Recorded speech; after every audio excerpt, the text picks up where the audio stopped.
ভেনেজুয়েলার বুকে নেমে এসেছে এক অপার্থিব শোকের ছায়া।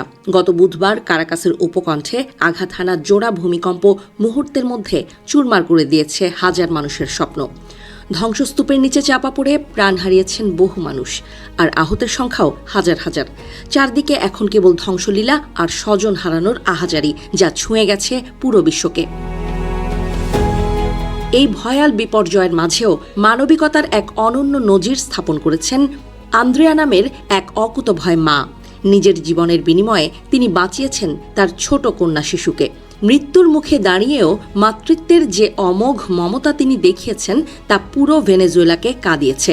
ফুটবলার হেক্টর বেলো তার ইনস্টাগ্রাম পোস্টে যখন লেখেন, তুমি কত সাহসী ছিলে, শেষ নিঃশ্বাস পর্যন্ত মেয়েকে আগলে রেখেছ, তখন সেই আর্তনাদে আকাশ বাতাস যেন ভারী হয়ে ওঠে। আন্দ্রেয়ার স্বামী হেক্টর বেলো এখন এক নিদারুণ বাস্তবতার মুখোমুখি। একদিকে স্ত্রীর চিরবিদায়ে বুকফাটা কান্না, অন্যদিকে বেঁচে যাওয়া সন্তানকে নিয়ে একাকী জীবন সংগ্রামের অনিশ্চয়তা। তিনি যখন প্রশ্ন করেন, আমি কিভাবে আমার মেয়েকে বোঝাবো যে তাকে প্রাণে বাঁচাতে গিয়ে তার মা জীবন দিয়েছেন, তখন সেই বেদনার গভীরতা মাপার কোনো যন্ত্র পৃথিবীতে নেই। হাসপাতালের বারান্দায় বসে তিনি এখন শুধু বিধাতার কাছে শক্তির প্রার্থনা করছেন। শুধুমাত্র বেলোর পরিবারই নয়, এমন অসংখ্য পরিবার আজ নিঃস্ব। ফুটবলার হেক্টর বেলোর মতো অগণিত মানুষ প্রিয়জন হারিয়ে স্তব্ধ হয়ে গেছেন। স্থানীয় সংগঠন কুমানা দে কাম্পেওনেস এই মৃত্যুর খবর নিশ্চিত করার পর থেকে শোকের ছায়া নেমে এসেছে ক্রীড়াঙ্গনে।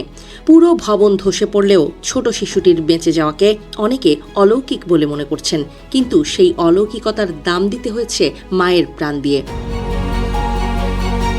ভেনেজুয়েলার ফুটবল আঙিনায়ও এই ভূমিকম্প রেখে গেছে গভীর ক্ষত।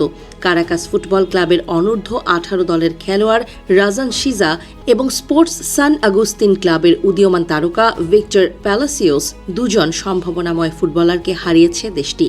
তাদের সতীর্থরা আজ মাঠে ফিরছেন চোখের জলে, কারণ যে বন্ধুটির সঙ্গে ড্রিবলিং আর গোলের আনন্দ ভাগ করে নিতেন, তিনি এখন কেবলই স্মৃতি।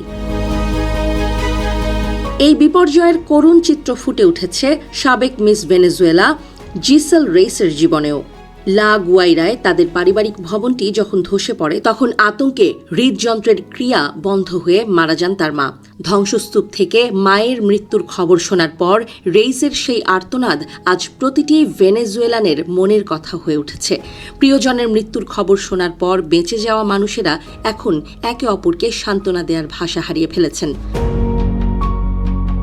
উদ্ধারকর্মীরা এখনও ধ্বংসস্তূপের নিচে প্রাণের স্পন্দন খুঁজছেন। প্রতিটি মুহূর্তে বেরিয়ে আসছে নতুন কোনো লাশ, যোগ হচ্ছে নতুন কোনো নাম। নিখোঁজ স্বজনদের সন্ধানে ধ্বংসস্তূপের সামনে দাঁড়িয়ে থাকা মানুষের চোখগুলো এখন পাথরের মতো নিথর হয়ে গেছে। সরকারি পরিসংখ্যান আর মানবিক বিপর্যয়ের ব্যবধান যেন মুহূর্তেই ঘুচে যাচ্ছে। প্রতিটি লাশের সাথে পরিচয় হওয়ার সাথে সাথে দানা বাঁধছে এক একটি করুণ উপাখ্যান। ভেনেজুয়েলার আকাশ আজ ভারী হয়ে আছে ধূলিকণা আর দীর্ঘশ্বাসে। ভূমিকম্পের আঘাতে বিধ্বস্ত ভবনগুলোর মতোই চুরমার হয়ে গেছে সাধারণ মানুষের স্বাভাবিক জীবন। প্রকৃতির এই নিষ্ঠুর খেলায় যারা বেঁচে রইলেন, তাদের সামনে এখন এক দীর্ঘ কষ্টের পথ।